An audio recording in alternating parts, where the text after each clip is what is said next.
Sami Hamdi is the editor-in-chief of the International Interest. That's an online current affairs magazine based in London. He joins me now for more. Sami, what kind of country did Essebsi leave behind? That's a controversial topic. I think where we have to first start off is that Essebsi, of course, guided the country through a significant period, through the transition period.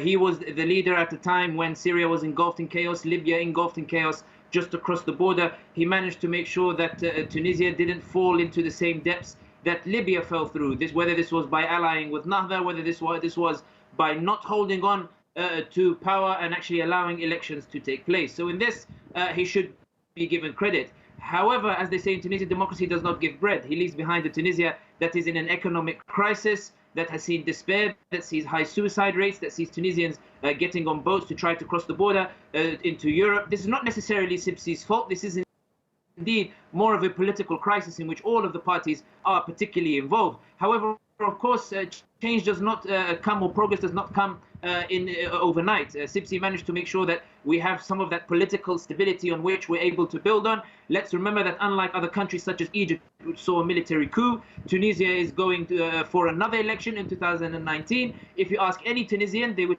tell you that 2019, nobody can predict the results, and this is something that we should be welcomed in Tunisia. And also, when we see the transition after Essebsi's death, this speaks volumes as to the Tunisia that he leaves behind. Essebsi dies, Mohammed al-Nasser becomes president, the constitutional process is in place, it took place, we have no chaos, and life goes on as normal. And I think this is testament, particularly in a region which is renowned for chaos. So Essebsi's political stewardship deserves acclaim, it deserves credit.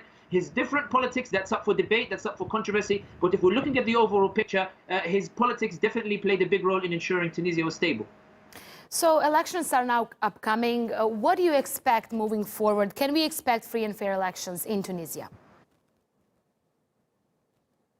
I think we can expect free and fair elections. The problem is what happens afterwards. Because let's take an example. In 2011, everybody expected Nahda and Marzouki to dominate. However, there was the surprise candidate of the popular petition by Dr. Mohammed al-Hamdi, and the electoral body came in and tried to remove those particular lists. And then we saw a whole episode of the institutions trying to make sure that this party doesn't gain ground because it was outside of the situation. We still see media blockouts of undesirable parties. Media tends to focus on particular parties and ignore other particular parties. In 2011, no one expected the popular petition to come second. In 2014, no one expected the third and fourth place presidential candidates, Hamma al-Hammami and Dr. Sami Hamdi, to actually come in those positions. 2019, anything can happen. The reality is none of the parties are ready. Nahda is in disarray. Yusuf al-Shahed lacks finances. Essebsi's own party, there have been a whole range of resignations in Gafsa and the like. All of the parties are in disarray.